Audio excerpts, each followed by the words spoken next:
ክቡራን ሰልጣኞች እንኳን ወደ ምዕራፍ 4 በሰላም መጣችሁ።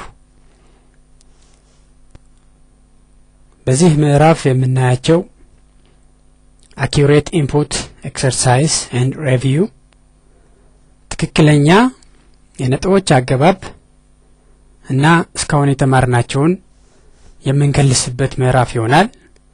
ይህን ምዕራፍ አዲስ ርዕስ ለመማር ሳይሆን እስካሁን የተማርናቸውን አንድ ላይ ስራ ላይ ለማዋል አንድ ኤክሰርሳይዝ በጋራ መልመጃ በመስራት ነው ይሆናል የምናየው።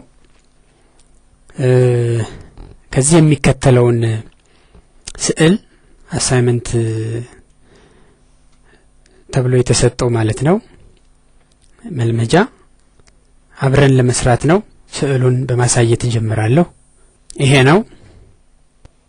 ይሄን ስዕል በትክክል ለመሳል ነው የምንሞክረው በተሰጠን መሰረት። እናንተም ከኔ ጋር አውቶካድ ላይ ይህን ስዕል ትስሉ ዘንድ በአክብሮት ጠይቃለሁ። የምንጀምረው ከዚች ነጥብ ይሆናል። እንግዲህ በተማርነው መሰረት ኮኦርዲኔት ብቻ ስናገኝ አብሶሉት ወይም ፍጹማዊ የነጥብ አገባብ፣ ርቀት ስናገኝ፣ አንግል ስናገኝ አንጻራዊ ወይም ሪሌቲቭ በመጠቀም እናስገባለን።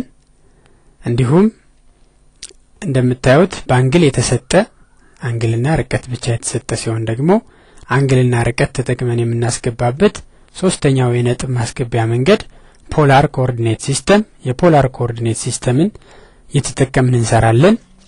ዓላማው እንግዲህ እነዚህን ሶስቱን ተጠቅመን ይሄን የምናየውን ምስል ተገቢዎቹን ስንሳሳት የሞዲፊኬሽን የመለወጥ የኢሬዚንግ የማጥፋት አንዱ የመመለስ ኦብጀክት ስናፕ ምስል የመንኪያ ምልክቶችን በመጠቀም ወዘተርፈ እያደረግን ነው የምንሰራው። አብረን ለመጀመር አውቶካድ እንከፍታለን እና ከዚች 1.1 ከምትለው እንጀምራለን። አውቶካድ እንክፈት። አውቶካድ ስክሪናችን እንከፍታለን።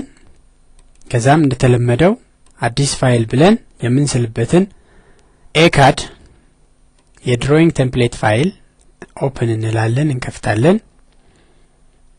ከዛም የመስመር ኮማንድ የመስመር ትእዛዝ እንጀምራለን። በፈለግ ነው ላይን ለምሳሌ አሁን እኔ በዚህ ላይን ብዬ እነሳለሁ። ኢንተር። የመጀመሪያዋ ነጥብ 1.1 አብሶሉት ኮኦርዲኔት ሲስተም ኢንተር። ቀጣዩ ነጥብ አሁንም አብሶሉት ኮኦርዲኔት ሲስተም ነው 4.1.1 ኢንተር። ቀጣዩ ነጥቤ 4.5.2.2 ይሄም ፍጹም የሆነ የኮኦርዲኔት ሲስተም ነው። ምን ስለው እንዲታየን ወደኛ ዙም አድርጌ ያቀርበዋለሁ። እናንተም እንደኔ አድርጋችሁ መስራት ትችላላችሁ። ቀጣይ ነጥብ የሚሆነው በፖላር ኮኦርዲኔት ሲስተም በሪሌቲቭ በፖላር ሳይሆን በሪሌቲቭ ነው። አንግሉ 0 ነው፣ ቁመቱ 2.3 ነው። ስለዚህ አት ምልክትን በማስቀደም 2.3 ኮማ 0 2.3 ዩኒት ወደ ቀኝ ሂድ፣ ወደ ላይ ግን ምንም አትሂድ እያልነው ነው። ኢንተር ስንለው እንደዚህ አይነት አግዳሚ መስመር ይስላል። ቀጣዩ አሁን አንግል ተሰጥቶናል። ከዚህ አቅጣጫ ከዚህ መስመር አቅጣጫ በ30 ዲግሪ እንዲዞር ነው የሚፈልግ። ቁመቱም 1.4 ነው። ስለዚህ ፖላር ኮኦርዲኔት ሲስተም እንጠቀማለን ማለት ነው። አት ምልክት ይቀድማል። 1.4 አንግል ለማስገባት የያንሳል ምልክት ለይዛን ከዛ አንግሉ 30 ኢንተር። የምታዩት ይሄን መስመር ያሰምርልናል። ከዛ የተሰጠን በፖላር ኮኦርዲኔት ሲስተም በሪሌቲቭ ኮኦርዲኔት ሲስተም በአንጻራዊ 0.2.1 ነው። የአት ምልክት ይቀድማል። 0.2.1 ኢንተር። ይሄ ወደ ላይ ወጣ። ቀጣዩ በፖላር ነው። አት 1.6 የአንግል ምልክት 120 ዲግሪ የዞረ ማለት ነው። ኢንተር። ከዛ አሁንም የተሰጠን በሪሌቲቭ ኮኦርዲኔት ሲስተም ነው። የአት ምልክት ይቀድማል። ወደ ግራ ስለሚሄድ ኔጌቲቭ 1.3 ኮማ 0 ኢንተር። ይሄ ወደ ግራ ሄደ። ቀጥሎ ያለው ነጥብ በፖላር ኮኦርዲኔት ሲስተም ነው። በፖላር ኮኦርዲኔት ሲስተም ሳይሆን ቀጣዩ በሪሌቲቭ ኮኦርዲኔት ሲስተም አንጻራዊ ነው። ወደ ታች 1.4 ይሄዳል። ወደ ኤክስ አቅጣጫ ምንም እንዲሄድ አንፈልግም። ስለዚህ አት ምልክት ይቀድማል።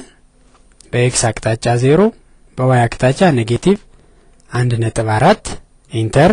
እንዳያችሁት አሁን ነው በፖላር አት እንላለን።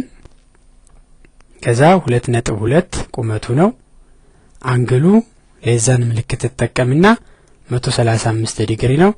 ኢንተር ላለው ወደዛ ይወጣል። ቀጥሎ ያለው በአንጻራዊ የኮኦርዲኔት ሲስተም የተሰጠን ነው። አት ምልክት ይቀድማል። ኔጌቲቭ 1 ኮማ 0 ኢንተር። ይሄ ነው። ቀጥሎ ያለው በፖላር ኮኦርዲኔት ሲስተም ነው። አት ይቀድማል። 1.5 አንግል ለማስገባት ሌዛን ምልክት 225 ዲግሪ ነው።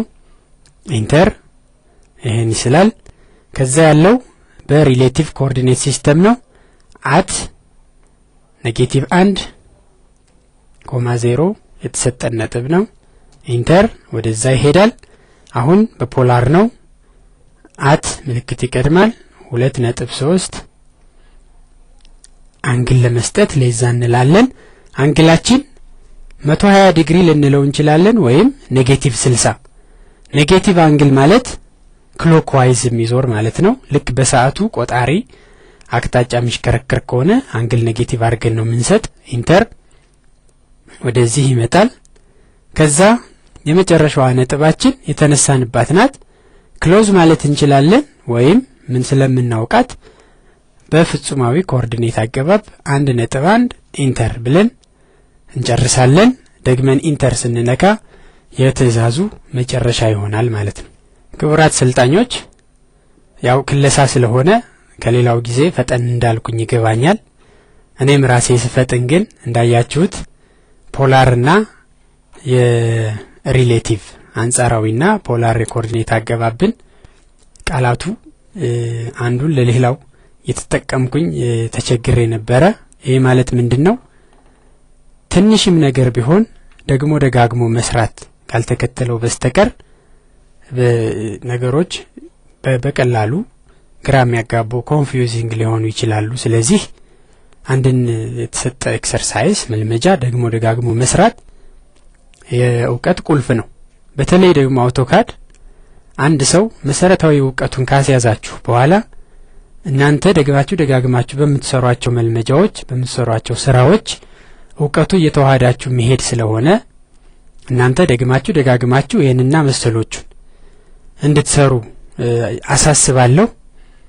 2 ተጨማሪ መልመጃዎች በስልጠና ማኑዋሉ ላይ ተሰጥተዋል።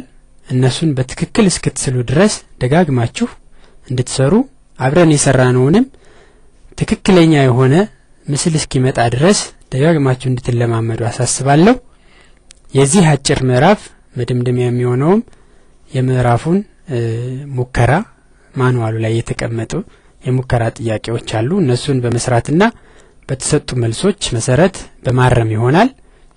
በዚህ ምዕራፍ 4 እንጨርሳለን። በምዕራፍ 5 ሴሌክቲንግ ኦብጀክትስ ኢን አውቶካድ ምስሎችን ወይም የምስል አካላትን መምረጥ እንዴት እንደሚቻል በማየት እንቀጥላለን። ምዕራፍ 4 በዚሁ ያበቃል።